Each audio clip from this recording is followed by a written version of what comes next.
Apa maknanya? Nabi pun mengingat hari lahirnya, Nabi pun mensyukuri atas nikmat lahirnya, maka kita pun ikut mensyukuri nikmat lahir. Nabi mensyukuri nikmat lahirnya dengan ibadah. Ibadahnya adalah berpuasa, dan kita mensyukuri nikmat lahir Nabi Muhammad SAW dengan beberapa ibadah. Ibadah mendengar tazkirah, ibadah membaca Al-Quran, ibadah menyambung tali silaturahim, ibadah mengucapkan salam, ibadah mendengarkan tazkirah. Semoga apa yang kita lakukan ini semuanya diridhai Allah Subhanahu wa taala. Amin ya rabbal alamin.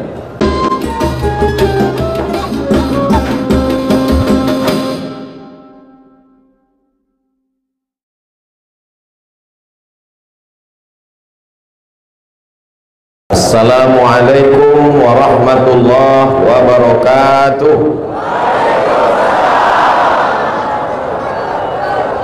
Kalau tuan pergi ke Batam, hati-hati angin topan. Dari bunyi sambutan salam, nampaknya macam belum makan. Apa kabar semua jamaah membakut? Alhamdulillahi Rabbil Alamin. Allahumma salli ala Sayyidina Muhammad wa ala alihi wa sahbihi wa barik wa sallim.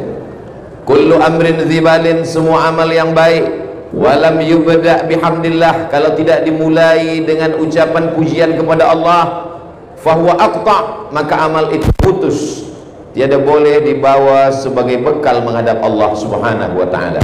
Yang sudah berupaya bertungkus lumus, menghayunkan tangan, melangkahkan kaki, tetes keringat dan air mata, sehingga malam ini kita boleh berkumpul bersempena Maulidur Rasul sallallahu alaihi wasallam.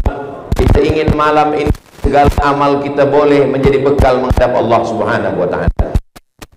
Kita awali dengan alhamdulillahi rabbil alamin. Majlis tidak disebut namanya, maka majlis itu antanajifah, majlis busuk, majlis bangkai, majlis berbau. Kita tidak mau majlis Maulidur Rasul sallallahu alaihi wasallam, majlis mulia bersama orang mulia, menyampaikan kalam yang mulia. Maka majlis yang mulia ini pun kita sebutkan nama orang yang paling mulia. Allahumma salli ala Sayyidina Muhammad wa ala ali Sayyidina Muhammad. Mudah-mudahan kita semua mendapatkan syafaat Nabi Muhammad sallallahu alaihi wasallam. Laisa minna, tidak diperakui, tidak diakui sebagai umat Nabi Muhammad sallallahu alaihi wasallam, man lam yarham saghirana, tidak sayang kepada budak kecil, tidak sayang kepada kanak-kanak, walam ya'rif syarafa kabirina, tidak hormat kepada yang tua, tidak sayang kepada anak-anak, maka bukan umat Nabi Muhammad sallallahu alaihi wasallam. Semua anak muda, semua belia-belia, semua kanak-kanak saya sayangi kerana Allah, dan alim ulama kita, para pemimpin kita. Wa akhussu bidzikri sahibul fadilah al-ustaz Dr. Datuk Haji Muhammad Arifin bin Haji Muhammad Arif, mudah-mudahan panjang umur, sehat badan, istiqamah iman dan Islam, beserta para datuk, datin, hadirin hadirat, muslimin muslimat. Hadir pula bersama kita malam ini Konsul Negara Brunei Darussalam. Semua yang berhadir tak dapat saya sebutkan satu persatu. Semua yang hadir ini insyaallah mendapatkan pahala jihad fisabilillah. Bukan kata saya, ini janji Nabi Muhammad sallallahu alaihi wasallam. Man kharaja fi talabil ilmi, siapa yang keluar rumah dengan niat menuntut ilmu, fa huwa fisabilillah, maka dia sama seperti orang yang berjihad fisabilillah hatta yarji'a, sampai dia pulang ke rumah. Yang hadir tadi dari awal hinggalah waktu Isya, hinggalah tazkirah Maulidur Rasul, hingga sampai nanti puncaknya doa dan pulang ke rumah, maka insyaallah selama dia di majlis ini tercatat sebagai orang yang berjihad fisabilillah. Amin ya rabbal alamin. Langkah kakinya menghapus dosa, langkah kedua mengangkat darjah. Maka semua yang hadir, yang datang naik kereta, sepeda, motosikal, semua yang datang dengan niat baik, innamal a'malu binniyat. Adapun yang datang tidak dengan niat baik, maka selepas sampai kemari datang niat baiknya, maka dia pun juga akan mendapatkan keberkahan, kebaikan, istiqamah iman dan Islam, bahagia dunia akhirat insyaallah. Amin ya rabbal alamin. Malam ini kita berkumpul bersama sempena Maulidur Rasul sallallahu alaihi wasallam, bulan Rabiul Awal. Ada orang yang mengatakan bahwa Maulidur Rasul itu bid'ah. Jadi kalau maulid itu bid'ah, yang membuat maulid bid'ah, yang menjemput bid'ah, yang dijemput bid'ah, yang datang pelaku bid'ah. Kalau bid'ah berarti dhalalah, kalau dhalalah berarti masuk neraka. Berarti yang menjemput masuk neraka, yang dijemput masuk neraka, dan yang paling panas nerakanya yang memberi tazkirah. Maka maulid Nabi sallallahu alaihi wasallam, apakah pernah Nabi mengingat-ingat hari lahir dia? Mana dalil bahwa Nabi pernah menyebut mengingat hari lahirnya? Maka Nabi pernah ditanya, "Ya Rasulullah, mengapa engkau berpuasa hari Isnin?" Nabi berpuasa hari Isnin, Nabi berpuasa hari Khamis. Sahabat itu bertanya, sahabat itu tidak hanya diam saja, sahabat juga ingin tahu apa alasan. "Mengapa engkau berpuasa hari Isnin ya Rasulullah?" Apa jawab Nabi sallallahu alaihi wasallam? "Dzaka yauma wulidtu." Hari Senin aku dilahirkan. "Wa yauma bu'istu." Hari Isnin aku dibangkitkan. "Wa yauma unzalu alayya." Hari Isnin wahyu diturunkan kepadaku. Ada 3 alasan kenapa Nabi berpuasa hari Isnin. Salah satu daripada 3 alasan itu adalah karena Nabi dilahirkan hari Isnin. Apa maknanya? Nabi pun mengingat hari lahirnya, Nabi pun mensyukuri atas nikmat lahirnya. Maka kita pun ikut mensyukuri nikmat lahir. Nabi mensyukuri nikmat lahirnya dengan ibadah. Ibadahnya adalah berpuasa. Dan kita mensyukuri nikmat lahir Nabi Muhammad SAW dengan beberapa ibadah. Ibadah mendengar tazkirah, ibadah membaca Al-Quran, ibadah menyambung tali silaturahim, ibadah mengucapkan salam, ibadah mendengarkan tazkirah. Semoga apa yang kita lakukan ini semuanya diridhai Allah Subhanahu wa taala. Amin ya rabbal alamin. Lalu kemudian Nabi sallallahu alaihi wasallam di dalam kitab Sahih Al-Bukhari, pakcik Nabi bernama Abbas. Abbas saudara kandung daripada Abdullah. Abbas bermimpi berjumpa dengan saudara kandungnya Abdullah, Hamzah, Abbas, Abdul Muttalib, Abu Talib. 5 ni yang masyhur yang selalu disebut dalam sirah. Abbas, Hamzah, Abu Talib, Abdullah, Abu Lahab. Tapi ada 5 lagi yang tidak disebut, kerana mereka 10 lelaki dan 5 perempuan. Itulah nazar daripada Abdul Muttalib, kalau saya ada 10 anak lelaki, maka 1 dari anak itu akan saya sembelih. Lalu kemudian dia adakan pemilihan, dan ternyata pilihan itu jatuh kepada Abdullah, lalu ditebus dengan 100 ekor kambing. Itulah kenapa Nabi Muhammad SAW disebut dengan Ibnu Dzabihaini, anak dari 2 lelaki yang hampir disembelih. Yang pertama Ismail, yang kedua adalah Abdullah.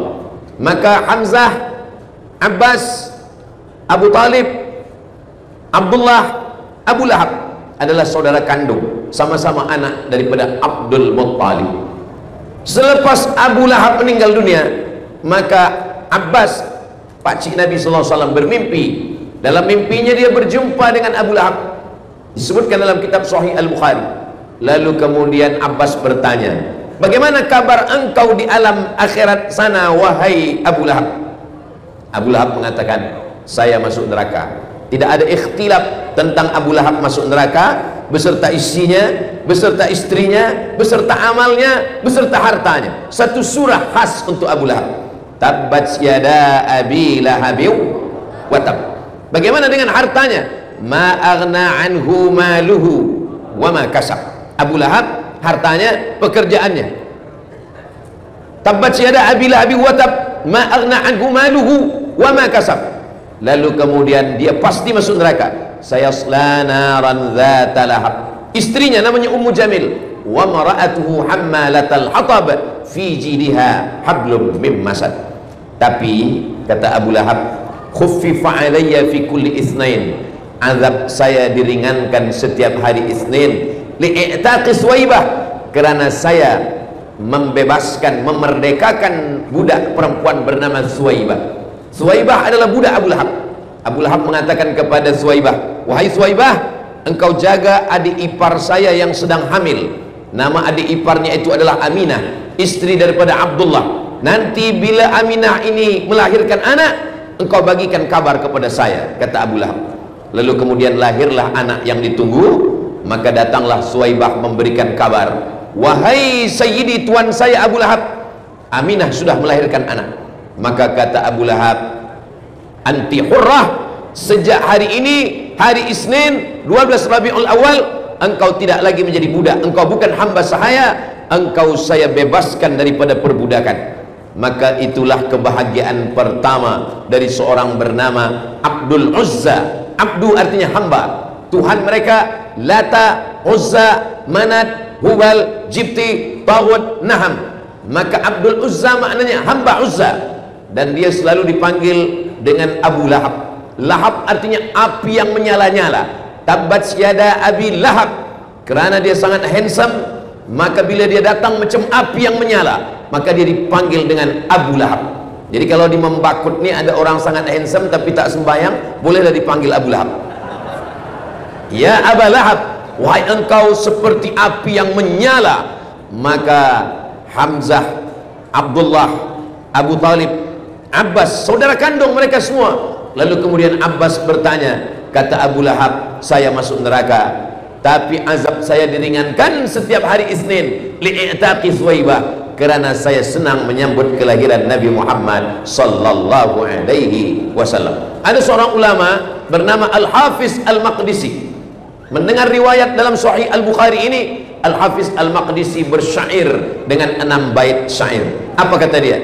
Idza kana hadza kafiran jaa dhammuhu, tabbat yadahu fil jahimi mukhlida, ata annahu fi kulli yaumil itsnaini abada, yukhaffaf anhu al-'adzabu masruran bi ahmada, fa kaifa billadzi tula umrihi bi ahmada masruran wa mata muwahhida. 6 bait syair. Maknanya, idza kana hadza kafiran jaa dhammuhu, kalau si Abu Lahab yang memang sudah dicela, dimasukkan Allah Ta'ala dalam api neraka, idza kana hadza kafiran jaa dhammuhu, tabbat yadahu fil jahimi mukhlida, kekal dalam api neraka selamanya. Yukhaffaf anhul adzabu masruran bi ahmada, diringankan azabnya setiap hari Isnin kerana dia bahagia menyambut kelahiran Sayyidina Muhammad sallallahu alaihi wasallam. Fa kaifa billadzi tula umrihi, bagaimana dengan seorang muslim yang sepanjang umurnya dia berbahagia, wa mata muwahhida, dan dia mati dalam keadaan bertauhid, asyhadu an la ilaha illallah wa asyhadu anna muhammadan rasulullah sallallahu alaihi wasallam. Inilah dalil daripada Ahlus Sunnah wal Jamaah mengungkapkan kesenangan, kebahagiaan dengan lahirnya Sayyidina wa Maulana wa Syafi'ina wa Zuhrina wa Qurrati a'yunina Muhammad sallallahu alaihi wasallam. Kenapa Ustaz Abdul Somad menyebutnya Sayyidina? Bukan kita yang menyebut Sayyidina. Sayyidina itu dia sendiri menyebut dirinya. Kata Nabi dalam hadis sahih, ana sayyidu waladi Adam, saya ini adalah sayyidu waladi Adam, seluruh umat manusia keturunan Adam, ana sayyid, saya adalah pemimpinnya. Itulah mengapa kita mengatakan Allahumma salli ala sayyidina. Lalu kenapa kita mengatakan maulana? Nabi sendiri yang berkata dalam hadis, man kuntu maulahu fa'aliyun maulahu, siapa yang mengangkat aku sebagai pemimpinnya, maka Sayyidina Ali adalah pemimpinnya. Itulah mengapa kita mengatakan Allahumma salli ala sayyidina wa maulana. Mengapa kita katakan wa syafi'ina? Kerana dialah yang memberikan syafaat. Dalam hadis syafaat uzma, ketika mereka datang menghadap kepada Nabi Adam alaihissalam, kata Nabi Adam, saya malu menghadap Allah kerana saya makan buah khuldi. La taqraba hadhihi syajarah, jangan engkau dekati buah khuldi, fatakuna minaz zalimin, nanti engkau jadi orang zalim. Fa'azallahum syaitan, digoda, disesatkan oleh syaitan. Tapi kemudian dia bertaubat, dan doa yang paling tua yang selalu kita baca, Rabbana zalamna anfusana wa illam taghfir lana wa tarhamna lanakunanna minal khasirin. Mereka datang menghadap kepada Nabi Nuh. Kata Nabi Nuh, aku malu menghadap Allah kerana anakku Kan'an aku ajak naik ke atas bahtera perahu sampan. Ya bunayya, wahai anakku, irkam ma'ana, mari naik ke atas bahtera perahu sampan ayah. Apa kata anaknya Kan'an? Sa'awi ila jabalin ya'simuni minal ma', saya akan naik ke atas bukit yang menyelamatkan saya dari air. Mereka datang kepada Nabi Musa alaihi salam. Kata Nabi Musa alaihi salam, ketika aku naik ke atas bukit Tursina, mereka menyembah patung Samiri. Lalu kemudian mereka datang kepada Nabi Isa alaihi salam. Apa kata Nabi Isa? Mereka menyembah aku setelah aku diangkat oleh Allah Subhanahu wa taala. Maka yang berani menghadap adalah Sayyidina wa Maulana wa Syafi'ina, yang memberikan syafaat kepada kita. Man dzalladzi yashfa'u 'indahu illa biiznih. Siapa yang boleh memberikan syafaat kecuali dengan izinnya? Yang boleh memberikan syafaat adalah Sayyidina wa Maulana wa Syafi'ina wa qurrati a'yunina. Sejuk dipandang mata. Kita selalu menginginkan istri yang sejuk dipandang mata. Kita berharap mendapatkan anak yang sejuk dipandang mata. Maka itu adalah doa kita. Rabbana hab lana min azwajina wa dzurriyyatina qurrata a'yun. Tapi ada yang lebih sejuk daripada semuanya. Dia adalah wa ma arsalnaka illa rahmatan lil alamin. Dia adalah Sayyidina wa Maulana wa Syafi'ina wa Zuhrina wa qurrati a'yunina Muhammad sallallahu alaihi wasallam. Semua ucapan ulama itu ada dalilnya. Semua perbuatan ulama itu ada hadisnya. Kalaupun tidak ada hadis, maka ada pendapat para ulama. Kita mengikut Al-Quran, tapi mengikut tafsir para ulama. Kita mengikut hadis, mengikut pemahaman para ulama Ahlus Sunnah wal Jamaah. Semoga sampai hari kiamat kita semua berpegang kepada sunnah Nabi Muhammad sallallahu alaihi wasallam. Apa kata Allah dalam Al-Quran? Wa dzakirhum bi ayyamillah. Ingatkan mereka tentang hari-hari Allah. Apa maksud ingatkan mereka tentang hari-hari Allah? Maka kata ulama, makna hari-hari Allah adalah nikmat Allah. Ingatkan mereka tentang nikmat nyawa, ingatkan mereka tentang nikmat harta, ingatkan mereka tentang nikmat kuasa. Tapi ada yang lebih hebat daripada nikmat kuasa, nikmat nyawa, nikmat harta. Nikmat yang paling besar adalah nikmat datangnya Nabi Muhammad sallallahu alaihi wasallam. Itulah mengapa kita buat maulid, sebab kita tidak lagi menggunakan Muharram, Safar, Rabiul Awal, Rabiul Akhir, Jumadil Awal, Jumadil Akhir, Rajab, Sya'ban, Ramadan, Syawal, Dzulqa'dah, Dzulhijjah. Kita menggunakan Januari, Februari, Mac, April, Mei dan seterusnya. Maka kalau kita tidak buatkan maulid, majlis maulid, mengenang maulid, maka umat ini melupakan. Maka kita disuruh mengingatkan lagi. Wa dzakirhum bi ayyamillah. Ingatkanlah mereka tentang hari-hari Allah. Maknanya nikmat-nikmat Allah, dan nikmat yang paling besar di antara semua nikmat adalah nikmat datangnya Nabi Muhammad sallallahu alaihi wasallam. Dan kita membacakan maulid yang paling tua sekali, maulid Ad-Daibai dari Yaman. Selepas maulid Ad-Daibai, maulid Al-Burdah. Setelah maulid Al-Burdah, maulid Abu Ja'far Al-Barzanji. Setelah Al-Barzanji, itulah dia maulid yang selalu dibaca, maulid Simtud Durar Sayyidi Al-Habib Ali Al-Habsyi. Lalu kemudian yang sekarang banyak dibaca, maulid Diya'ul Lami' yang ditulis oleh Sayyidi Al-Habib Umar bin Hafiz. Di kampung halaman saya, masa saya kecil-kecil lagi, itu biasa dibaca maulid Al-Barzanji. Maulid Al-Barzanji tidak hanya dibaca pada bulan Maulidur Rasul, bulan Rabiul Awal. Pada saat menikah baca maulid, pada saat akikah baca maulid, pada saat khitan anak baca maulid, pada saat pindah rumah baca maulid. Maknanya apa? Kita selalu mengenang kelahiran Nabi Muhammad sallallahu alaihi wasallam, tidak hanya di bulan Rabiul Awal. Apa yang boleh kita ambil pelajaran dari maulid Nabi Muhammad sallallahu alaihi wasallam? Dimanapun ada program maulid, kita hadir, kerana maulid itu di dalamnya ada salawat, di dalam maulid ada baca Quran, di dalam maulid ada tazkirah, di dalam maulid ada silaturahim, di dalam maulid ada salam, di dalam maulid ada turun rahmat dan barakah. Yang pertama adalah salam. Semua kita mendapatkan salam. Semua pengacara mengucapkan salam, datuk-datuk mengucapkan salam, Abdul Somad mengucapkan salam. Assalamualaikum warahmatullahi wabarakatuh. Assalamualaikum, selamat hartamu, selamat anakmu, selamat istrimu, selamat suamimu, selamat keluargamu, selamat jawatanmu, selamat duniamu, selamat akhiratmu. Warahmatullah, semoga engkau mendapatkan curahan rahmat Allah Subhanahu wa taala. Wabarakatuh, berkah ilmumu, berkah hartamu, berkah jawatanmu, berkah pekerjaanmu, berkah negerimu, berkah istrimu, berkah anakmu, berkah keturunanmu. Wabarakatuh. Lalu kemudian di dalam maulid kita ada bersalaman. ma min muslimaini, ada dua orang muslim, yatasafahani yaltaqiyani, berjumpa, wa yatasafahani, kemudian dia bersalaman, illa ghufirat, maka diampunkan dzunubuhuma, diampunkan dosa mereka, malam yatafarraqa, selama mereka belum berpisah. Dalam hadis lain dikatakan tasaqat dzunubuhuma, gugur dosa-dosanya, kama tasaqat awraqus syajar, sebagaimana daun-daun kayu berguguran dari pohon kayu dihembus angin, begitulah dosa-dosa lepas. Dapat salam, dapat musafahah. Di dalam maulid turun keberkahan karena dibacakan ayat-ayat Al-Quran. Wa idza quri'al Quran, kalau Quran dibacakan, fastami'u lahu, dengar baik-baik, wa ansitu, diam, la'allakum turhamun, turun rahmat dan kasih sayang Allah Subhanahu wa taala. Dalam maulid kita sedang membaca, mengkaji tentang sejarah Nabi sallallahu alaihi wasallam. Siapa yang boleh bercerita tentang Nabi 60 tahun, 63 tahun diringkaskan dalam satu tazkirah? Tak boleh. Oleh sebab itu maka siapapun yang datang bagi tazkirah Maulidur Rasul, kita datang, kita dengar. Apa yang boleh kita bawa balik sebagai kenangan, kita bawa, kerana semuanya itu adalah bagian dari sejarah Nabi Muhammad sallallahu alaihi wasallam. Bagi para ayah, bagi para bunda, bagi para ibu yang ingin anaknya kenal dengan Nabi, kita belikan buku sejarah Nabi. Ada buku sejarah Nabi yang ditulis oleh Muhammad Hussein Haikal, namanya Hayatu Muhammad. Hayatu Muhammad ditulis untuk membantah para orientalis yang mencaci, mengolok, mengejek Nabi Muhammad sallallahu alaihi wasallam.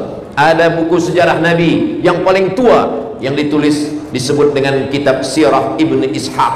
Ada kitab ditulis lagi oleh Sirah Ibn Hisham. Ada lagi sejarah Nabi yang ditulis oleh Imam Abul Fida Ismail Ibn Kathir yang menulis tafsir Al-Quranil Azim. Tapi pada masa modern, pemerintah Saudi Arabia membuat lomba musabaqah menulis sejarah Nabi Muhammad bersempena dengan Maulidur Rasul.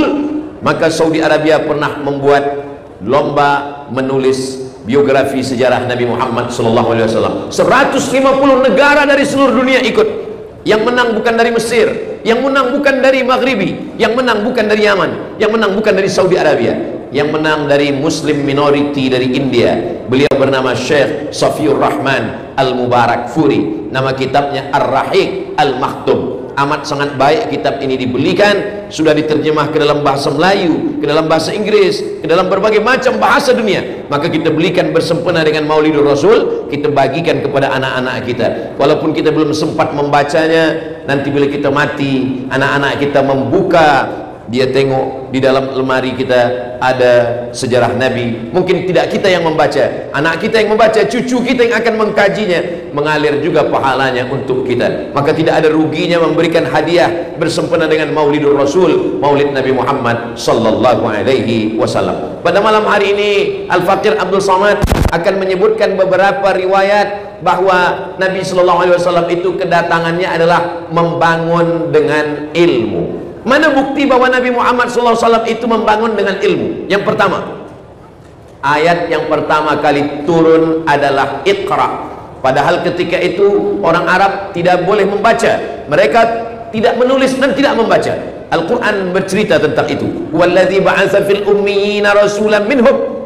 Allah mengutus kepada kaum yang ummi. Ummiyun maksudnya mereka yang tidak menulis dan tidak membaca. Maka yang menulis, yang membaca saat itu 40 orang. Itulah yang diangkat Nabi sebagai penulis wahyu. Di antaranya khalifah yang 4, Sayyidina Abu Bakar, Sayyidina Umar, Sayyidina Uthman, Sayyidina Ali. Di antaranya sahabat Nabi adalah Ubay bin Ka'ab, begitu juga dengan Zaid bin Thabit, Muawiyah bin Abi Sufyan. Mereka disebut dengan Kuttabul Wahyi, mereka yang menulis wahyu yang turun. Maka ketika yang pertama kali turun adalah Iqra, membaca. Iqra bismi rabbikal ladzi khalaq, khalaqal insana min 'alaq, Iqra wa rabbukal akramul ladzi 'allama bil qalam, 'allamal insana ma lam ya'lam. Maka yang pertama kali turun adalah membaca, dan membaca adalah ilmu pengetahuan. Jadi nampaklah bahwa Nabi Muhammad SAW bukan berbicara tentang masyarakatnya, karena masyarakatnya masyarakat jahiliyah, masyarakatnya masyarakat yang tidak suka membaca, karena mereka tidak boleh membaca. Tapi wahyu yang datang adalah Tanzilal Azizir Rahim, turun dari Allah Subhanahu wa ta'ala. Ini bukti pertama bahwa Nabi Muhammad SAW membangun dengan ilmu, karena ilmu tidak boleh diperolehi kecuali dengan membaca. Manusia ini yang mempengaruhi akal fikirannya ada 4. Yang pertama ayah, yang kedua ibu, yang ketiga lingkungan, yang keempat bacaan. Abdul Somad, yang mempengaruhi cara saya berpikir ini ada 4. Yang pertama ayah saya, yang kedua ibu saya, yang ketiga lingkungan tempat saya dibesarkan, yang ketiga apa yang saya baca. Apa yang saya baca, itulah yang berpengaruh kepada kepala saya. Maka Nabi, yang pertama wahyu yang dikirimkan Allah kepadanya adalah membaca, supaya manusia dipengaruhi oleh hasil daripada bacaannya. Tapi Nabi Muhammad SAW pikirannya tidak dipengaruhi oleh 4. Kenapa? Ayah tidak mempengaruhi pikiran Nabi, karena ayahnya sudah meninggal ketika dia 2 bulan dalam kandungan. Ibunya pun tidak sempat mempengaruhi pikiran Nabi, karena Nabi dibesarkan di rumah Halimatus Sa'diyah. Tak lama setelah itu dia dikembalikan kepada ibunya, lalu kemudian ibunya pun meninggal dunia saat membawanya berziarah ke kota Al-Madinah, dan saat pulang meninggal. Lalu kemudian lingkungan Nabi, peminum khamar, pemabuk, pezina, pejudi. Tapi Nabi tidak dipengaruhi oleh lingkungan. Yang ketiga, yang keempat adalah membaca. Nabi tidak boleh membaca. Maka bacaan tidak mempengaruhi fikiran Nabi, karena Allah menjadikan tidak mampunya Nabi membaca itu sebagai wahyu. Seandainya Nabi boleh membaca, maka apa kata orang? Itu Al-Quran diambil daripada Taurat, diambil daripada Zabur, diambil daripada kitab-kitab yang ada di zaman itu. Maka kita dengan senang, dengan mudah membantah Nabi tidak boleh membaca. Siapa yang mengatakan yang tidak boleh membaca Nabi? Allah sendiri yang mengatakan Nabi tak boleh membaca. Mana ayatnya? Walladzi ba'atsa fil ummiyina rasulan minhum. Makna minhum maksudnya sebagaimana masyarakatnya tak boleh membaca, maka Nabi pun juga sama seperti masyarakatnya, dia tidak boleh membaca. Tapi ayat yang pertama kali turun adalah Iqra. Maknanya kita semua disuruh membaca. Apa yang kita baca? 2. Iqra, membaca yang tertulis. Iqra, membaca yang tidak tertulis. Membaca alam semesta. Inna fi khalqis samawati, dalam penciptaan langit, wal ardi, penciptaan bumi, wa ikhtilafil laili wan nahar, perputaran siang dan malam, la ayatin, itu semua adalah ayat-ayat. Ada ayat yang kita baca, Allahu la ilaha illa huwal hayyul qayyum, ayat kursi namanya. Ada ayat yang kita baca, alhamdulillahi rabbil alamin, ayat al-fatihah namanya. Tapi ada ayat kauniyah, ayat semesta. Wa fil ardi ayatun lil muqinin, di bumi ini ada ayat-ayat Allah. Wa fi anfusikum afala tubsirun, di dalam dirimu kenapa kamu tidak membacanya? Maka Islam datang menyuruh kita membangun dengan ilmu pengetahuan, tidak hanya setakat membaca yang tertulis, yang tersurat, tapi juga kita disuruh membaca yang tersirat. Maka yang tersirat pun dapat kita baca. Afala yanzuruna ilal ibili kaifa khuliqat, bagaimana unta diciptakan, wa ilas samai kaifa rufi'at, bagaimana langit diangkat, wa ilal ardi kaifa sutihat, bagaimana bumi dihamparkan, wa ilal jibali kaifa nusibat, bagaimana bukit-bukit, gunung-gunung dijadikan sebagai pasak di atas muka bumi. Ini pun juga perlu dibaca. Membangun dengan ilmu, maka yang dalil pertama adalah Iqra bismi rabbikal ladzi khalaq. Siapapun, apapun boleh kita baca. Bagaimana kalau ada orang ingin membaca tulisan orang kafir? Silakan baca, Iqra. Tapi jangan lupa bismi rabbikal ladzi khalaq. Membaca tetap dengan nama Allah. Khudh ma safa da'ma kadar. Kalau ada bacaan itu yang baik, ambil. Yang tidak baik, buang jauh-jauh. Membaca buku orang-orang liberal yang mengatakan bahwa semua agama sama, silakan baca. Tapi untuk mengambilnya sebagai pengetahuan, fa in tanaza'tum fi syai'in, kalau kamu bersilang pendapat tentang satu masalah, apakah ini halal atau haram, apakah ini boleh atau tidak boleh, farudduhu ilallah, balikkan kepada Allah, tengok Al-Quran, wa ila Rasul, balikkan kepada Rasulullah, tengok sunnah Nabi Muhammad SAW. Al-Quran dan sunnah. Tapi ada satu lagi, al-ulama warathatul anbiya. Kalau kita tidak tahu, jangan kita baca Al-Quran, kita baca terjemah, kita fahami sendiri, kita sudah sesatkan orang banyak. Dallun mudil, sesat dan menyesatkan orang lain.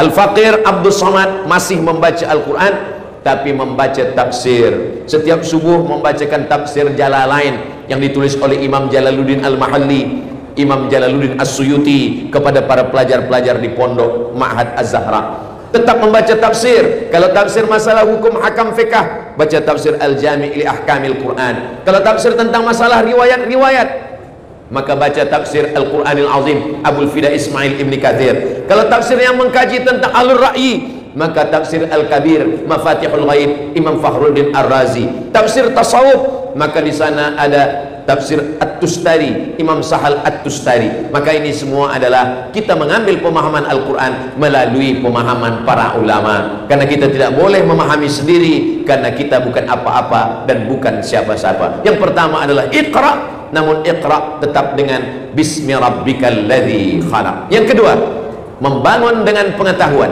Islam bukan setakat membangun hanya dengan akhirat, mana surga, mana neraka, mana malaikat, mana ruh yang tak nampak.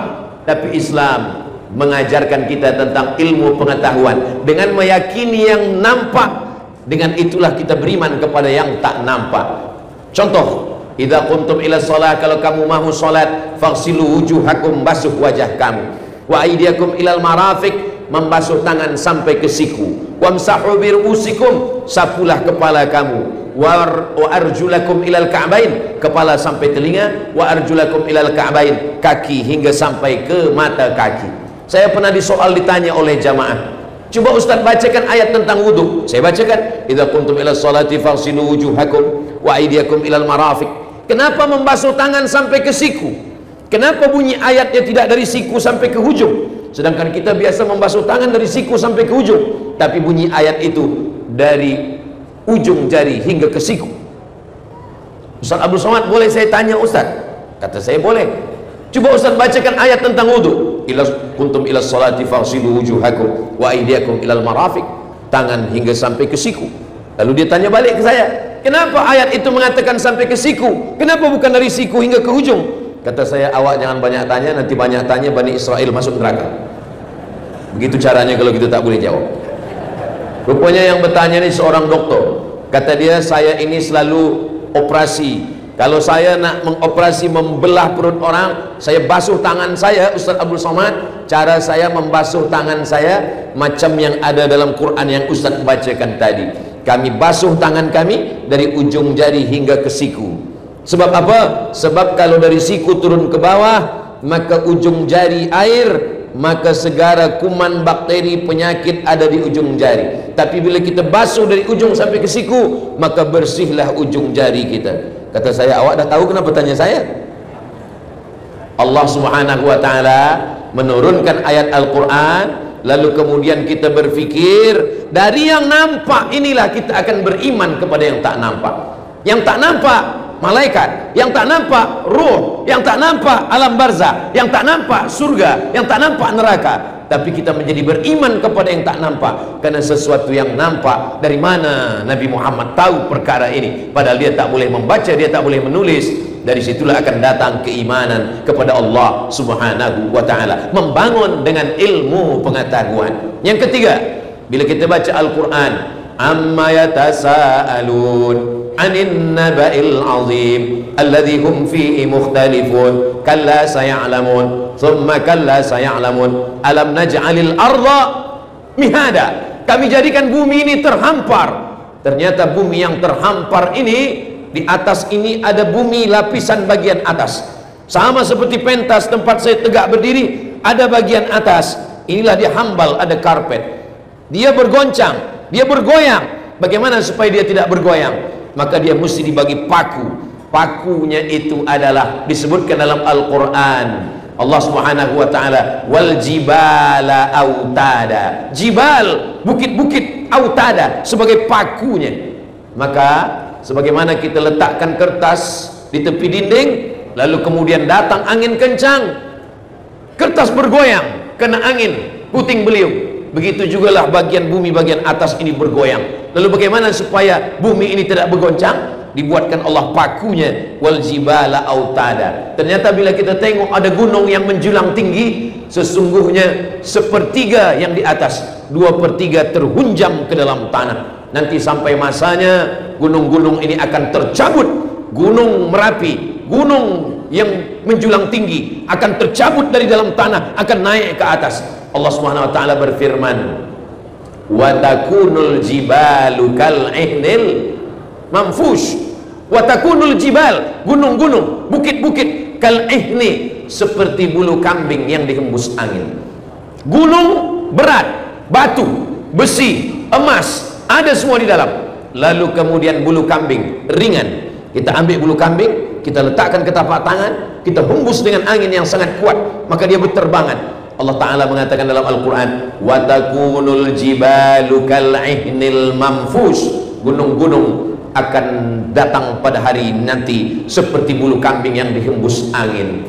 Maka bila kita tanya kepada orang yang mengkaji tentang ilmu bumi, namanya geologi, maka mereka pun akan mengatakan itu, bahwa gunung-gunung ini akan tercabut, dan ketika gunung tercabut maka bumi akan bergoncang. Itulah yang disebut dengan hari kiamat. Apa kata Allah dalam Al-Quran? wataran nasa sukara, ketika gunung tercabut, bumi bergoncang, kamu melihat manusia seperti mabuk. Wa mahum bisukara, mereka bukan mabuk, walakinna azaballahi syadid, tapi azab Allah itu amat sangat kuat. Beberapa bulan lepas saya pergi ke Banda Aceh. Sampai di Aceh saya pergi ke museum tentang tsunami. Lalu saya tanyakan apa yang terjadi ketika tsunami. Itu Ustadz Abdul Somad, di tengah laut Aceh itu ada bagian bumi yang bertemu, lalu kemudian dia bergeser sehingga bergoncang. Lalu goncangannya di tengah laut itulah yang membuat air di pantai surut sekejap, ikan-ikan naik. Lalu kemudian setelah itu dia naik lagi ke atas, menghancurkan semuanya. Apa kata Allah dalam Al-Quran? Idzas sama'un fatarat, langit terbelah. Wa idzal kawakibun tasarat, planet, bintang-bintang gemintang berjatuhan. Wa idzal biharu fujirat, ketika lautan diletupkan, diledakkan. Wa idzal quburu bu'athirat, semua yang dikubur akan dibangkitkan. Alimat nafsum ma qaddamat wa akharat, disitulah manusia baru sadar apa yang sudah dia lakukan, apa yang akan dia bawa nanti menghadap Allah Subhanahu wa ta'ala. Membangun masyarakat dengan ilmu pengetahuan sesuai dengan ajaran Nabi Muhammad sallallahu alaihi wasallam. Jadi kalau hari ini ada anak-anak kita belajar fakulti geologi ilmu bumi, maka sesungguhnya mereka juga sedang mengkaji ayat-ayat Allah Subhanahu wa ta'ala. Tapi bukan ayat yang tersurat, bukan ayat Al-Fatihah, bukan ayat kursi, tapi ayat kauniyah. Itu juga akan mendekatkan mereka kepada Allah Subhanahu wa ta'ala. Yang keempat, ghulibatir Rum, bangsa Romawi dikalahkan. Terjadi peperangan antara dua negara kerajaan yang sangat besar. Yang barat namanya Rum, dalam Al-Quran atau sesuatu surat namanya surat Ar-Rum. Yang timur namanya Faris atau Persia. Raja Rum digelar dengan Kaisar, Julius Kaisar. Sedangkan yang Persia digelar dengan Syahin Syah, raja segala raja. Berperang antara Persia dengan Rum. Lalu apa kata Allah dalam Al-Quran dalam surat Ar-Rum? Ghulibatir Rum, Rum akan dikalahkan. Rum dikalahkan. Di mana bangsa Romawi dikalahkan? Fi adnal ardi, di bumi yang paling dekat. Makna bumi yang paling dekat adalah tempat berperangnya, bertembungnya pasukan Rum dengan Persia. Tempat itu yang sekarang disebut dengan Al-Bahrul Mayyit. Bahru, laut, Mayyit, mati. Bahrul Mayyit, laut mati. Dead Sea, laut mati, sekarang berada di Jordan, Yordania. Ternyata makna terjemah itu, semua ahli tafsir mengatakan fi adnal ardi, berada di bumi yang dekat. Kenapa disebut laut mati itu bumi yang dekat? Karena dia dekat dengan kota Makkah Al-Mukarramah. Begitulah para ahli tafsir mengatakan Bahrul Mayyit, laut mati, tempat bertembung berperangnya pasukan Rum dengan Persia, dikatakan sebagai bumi yang dekat karena lokasinya dekat dengan kota Makkah dan kota Al-Madinah Al-Munawwarah. Sekarang para ahli ilmu bumi menemukan temuan bahwa dia disebut sebagai bumi bukan terdekat, fi adna, maknanya terendah. Karena ternyata rupanya laut mati itu adalah di seluruh permukaan bumi dunia ini yang paling rendah daripada permukaan air laut adalah laut mati. Itulah kenapa Allah mengatakan fi adnal ardi. Dari mana Nabi Muhammad SAW tahu bahwa permukaan bumi yang paling rendah di dunia adalah laut mati? Itu semua bagi orang yang beriman mudah saja. Tanzilal Azizir Rahim, datang dari Allah Subhanahu wa ta'ala. Yang kelima, ketika manusia diciptakan dari nutfah berubah menjadi alaqah. Alaqah artinya darah yang menempel di rahim, mohon maaf.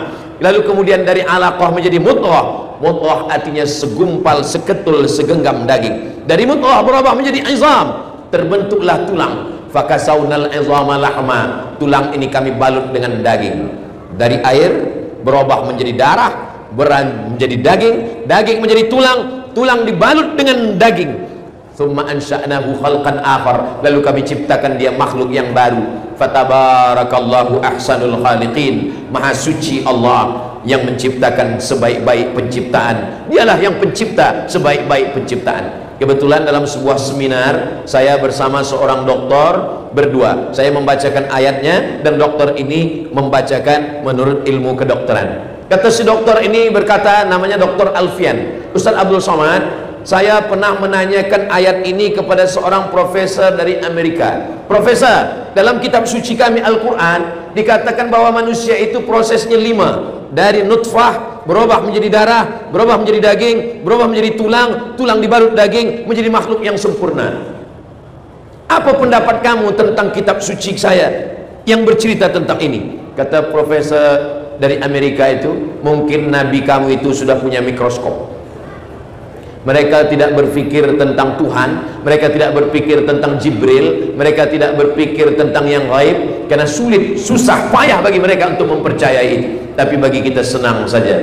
Wa ma yantiqu 'anil hawa in huwa illa wahyun yuha, dari Allah Subhanahu wa taala. Bahkan Nabi SAW menceritakan harinya. Inna ahadakum yujma'u khalquhu fi batni ummihi 40 yawman nutfah, 40 hari dalam bentuk air, summa yakunu 'alaqatan mithla dhalik, 40 hari dalam bentuk darah, summa yakunu mudghatan mithla dhalik, 40 hari dalam bentuk daging, summa yursalul malaku, setelah itu barulah dikirim Allah Subhanahu wa taala malaikat. Membangun dengan ilmu pengetahuan. Umat ini mesti disadarkan bahwa kitab suci engkau adalah kitab ilmu pengetahuan. Sila belajar di fakulti perubatan kedokteran, sila belajar di fakulti geologi, engkau akan menemukan kebenaran, karena Allah berjanji, sanurihim ayatina, kami akan tunjukkan ayat-ayat kami, tanda-tanda kebesaran kami, fil afaq, di atas permukaan alam semesta. Dengan apa? Dengan menggunakan akal fikiran. Afala ta'qilun, kenapa tidak berpikir? Afala tatafakkarun, kenapa tidak berpikir? Afala tatadzakkarun, kenapa tidak mengambil pelajaran dari yang sudah disebutkan Allah dalam Quran dan hadis Nabi Muhammad sallallahu alaihi wasallam. Yang keenam,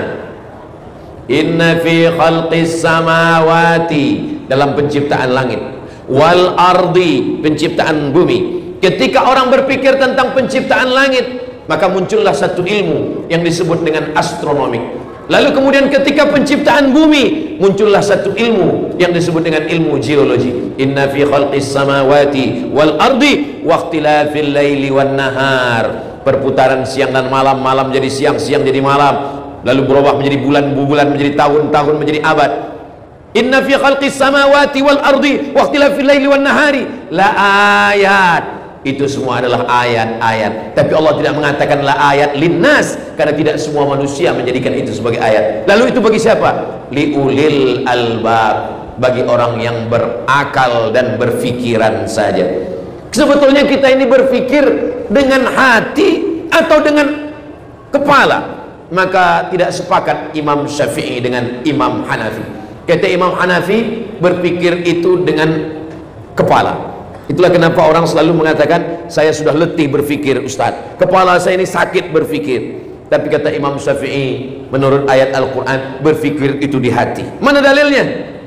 Afala yatadabbaruna Al-Quran, mengapa mereka tidak memahami Al-Quran? Am ala qulubin aqfaluha, atau hati mereka sudah terkunci. Jadi kalau gitu berpikir itu di hati.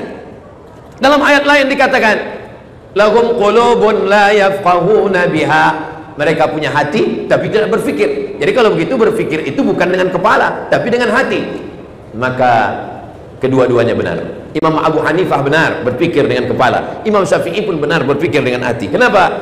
Karena awal lintasan pikiran itu di hati, lalu dari hati dia naik ke kepala. Maka dua-duanya benar. Yang berkelahi adalah pengikut yang tidak mengerti lalu menyalahkan kedua imam. Kedua-dua imam itu benar. Awal dari lintasan, maka orang Melayu mengatakan terlintas di hati saya. Dari lintasan hati itulah naik ke kepala, lalu dia berpikir. Kedua-duanya benar. Pancaran cahayanya dari hati. Maka kalau hatinya benar, pikirannya pun akan benar. Tapi kalau hatinya tidak benar, pikirannya pun juga tidak akan benar. Begitulah Allah Subhanahu wa taala. Inna fi khalqis samawati, penciptaan langit, wal ardi, penciptaan bumi, wa ikhtilafil laili wan nahar, perputaran siang dan malam, la ayat. Itu semua adalah ayat-ayat. Bagi siapa? Liulil albab, bagi orang yang berfikir dengan hati dan pikirannya. Siapa itu ulul albab? Alladzina yadhkuruna Allah, orang-orang yang berzikir mengingat Allah qiyaman, waktu tegak, wa qu'udan, waktu duduk, wa ala junubihim, waktu dia berbaring, tegak, duduk, dia tetap berzikir subhanallah walhamdulillah wa la ilaha illallah wallahu akbar. La ayati li ulil albab alladzina yadhkuruna allaha qiyaman wa qu'udan wa ala junubihim wa yatafakkarun, dan mereka berfikir fi khalqis samawati, berfikir tentang penciptaan langit, wal ardi, dan bumi. Dan kemudian mereka berkata, Rabbana ma khalaqta hadza batila, ya Allah, tidaklah yang engkau ciptakan ini sia-sia. Faqina azabannar, puncak daripada ilmu adalah faqina azabannar, selamatkan kami dari api neraka. Puncak daripada ilmu adalah bukan master, bukan PhD, bukan profesor, tapi mulutnya berkata faqina azabannar, Rabbana atina fid dunya hasanah wa fil akhirati hasanah wa qina azabannar.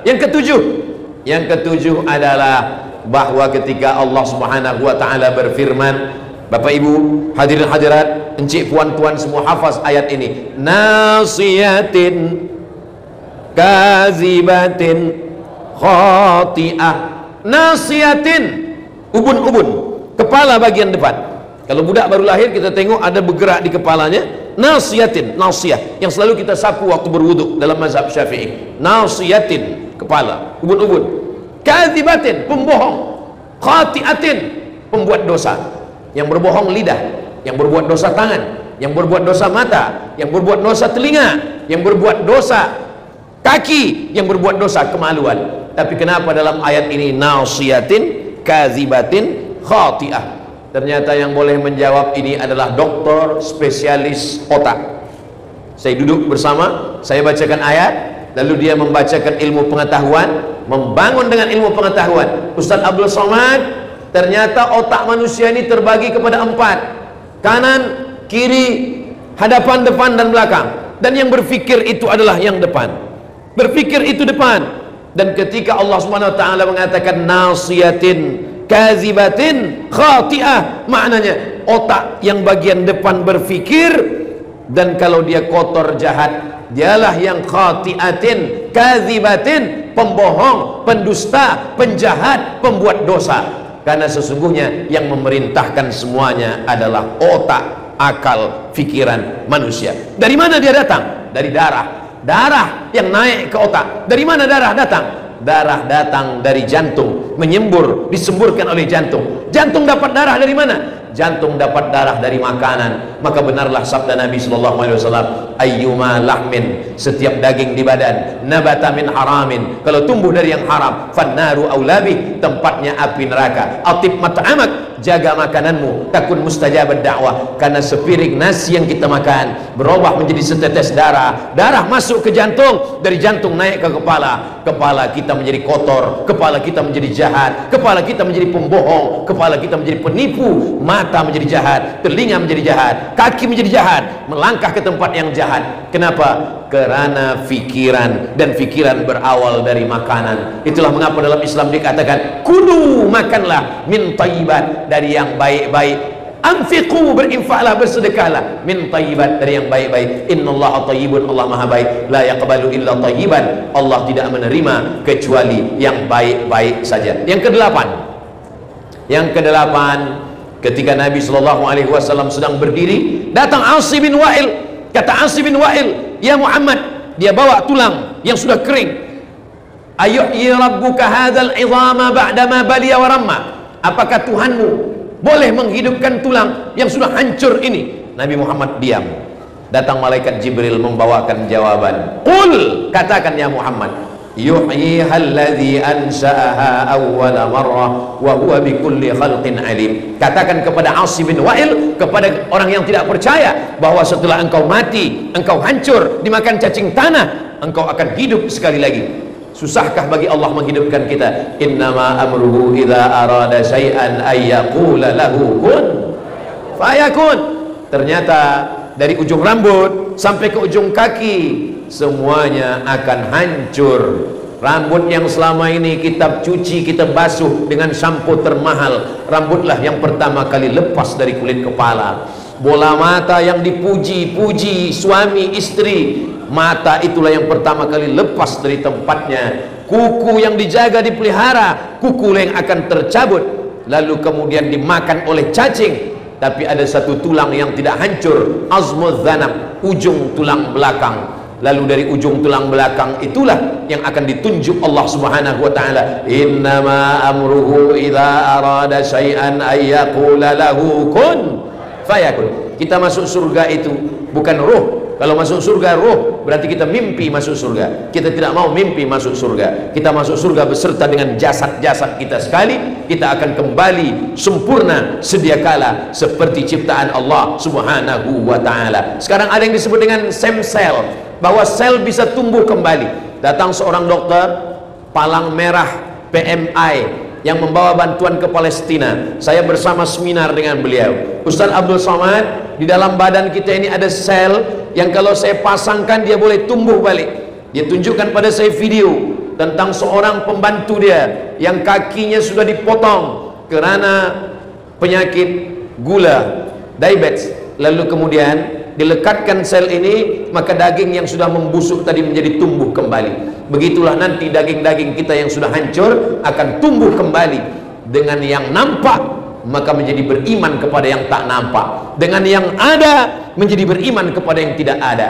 Kalau dulu orang Islam membawa pedang untuk berhadapan dengan Abu Jahal dan Abu Lahab, di akhir zaman pedangnya adalah ilmu pengetahuan, membangun masyarakat muslim dengan ilmu pengetahuan. Yang kesembilan, sekarang ada yang disebut dengan global warming. Dunia semakin panas. Kenapa dunia semakin panas? Ais yang ada di kutub mencair. Karena ais mencair, maka air laut naik ke atas. Daratan-daratan sebagian pantai tenggelam. Apa yang menyebabkan? Karena dunia semakin panas. Apa yang membuat panas? Karena lapisan ozon mulai berlobang akibat dari pemakaian pabrik, kilang, mesin dan semuanya, sehingga ozon berlobang. Yang ketebalan ozon itu 600 km. Subhanallah, Masya Allah, Tabarakallah. Allah bercerita dalam Al-Quran bahwa ozon bukan hanya berlobang, tapi dia boleh terbelah. A'udzubillahi minasyaitonirrajim. Bismillahirrahmanirrahim. Dalam surat Al-Infitar, idza samaa'un fatarat, langit terbelah. Jadi kalau sudah langit terbelah, ozon terbelah, tak ada lagi yang akan melindungi kita. Semua meteor yang ada dari angkasa jatuh ke bumi. Selama ini mana meteor? Kenapa dia tak sampai kemari?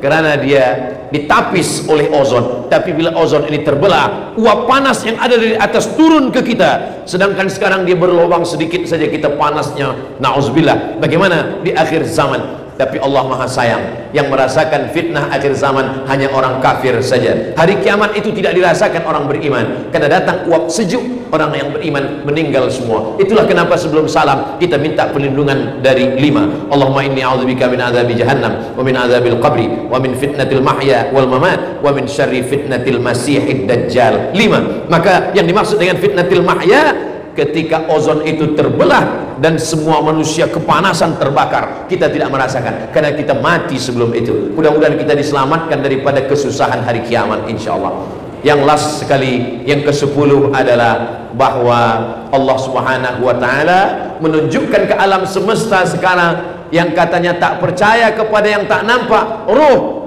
Orang-orang Amerika, orang-orang Eropa, mereka sesungguhnya percaya kepada ruh. Kenapa? Bila terjadi suatu accident, musibah, maka mereka akan mengatakan SOS, save our soul.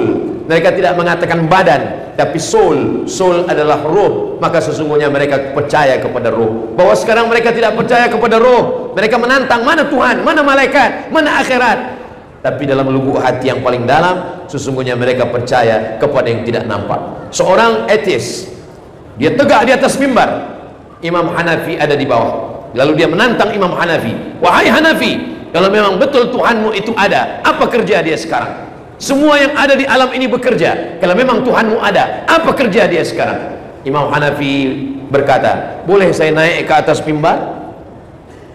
Dan tak mungkin kita berdua di atas mimbar, engkau turun sekejap. Lalu Imam Hanafi naik ke atas, orang ateis yang tak percaya kepada Tuhan itu turun ke bawah. Lalu Imam Hanafi membacakan ayat, inilah kerja Tuhan, tu'izzu man tasha wa tudhillu man tasha. Orang yang baik naik ke atas, orang yang jahat turun ke bawah. Begitulah Allah Subhanahu wa taala kalau dia ingin menunjukkan. Itulah 10 salah satu bukti ajaran Nabi Muhammad sallallahu alaihi wasallam bahwa Islam akan bangkit dengan kita giat mengkaji beberapa ilmu pengetahuan yang ada di dalam Al-Qur'an. Kenapa Ustaz Abdul Somad hanya bercerita 10 saja? Karena itulah yang ingat, yang lain tak ingat lagi. Kenapa Ustaz Somad hanya bercerita 10 saja? Karena tadi masa saya mula tegak berdiri pukul 8.30, sekarang sudah pukul 9.30. 1 jam saya tegak berdiri di hadapan datuk, datin, puan, tuan semua. Mudah-mudahan Maulidur Rasul kita malam ini membangkitkan kesedaran kita. Kalau kita ingin membanggakan Nabi Muhammad, kalau kita ingin dibanggakan Nabi Muhammad, kalau kita ingin Islam ini menjadi agama yang dimuliakan, dihormati, maka kita membangunnya dengan ilmu pengetahuan yang ada dalam Quran dan hadis Nabi Muhammad sallallahu alaihi wasallam. Sallallahu ala Muhammad sallallahu alaihi wasallam. Sallallahu ala Muhammad sallallahu alaihi wasallam. Setengah sudah ada yang hidupkan flash handphone. Kalau ada, hidupkan. Kalau tak ada, beli handphone baru.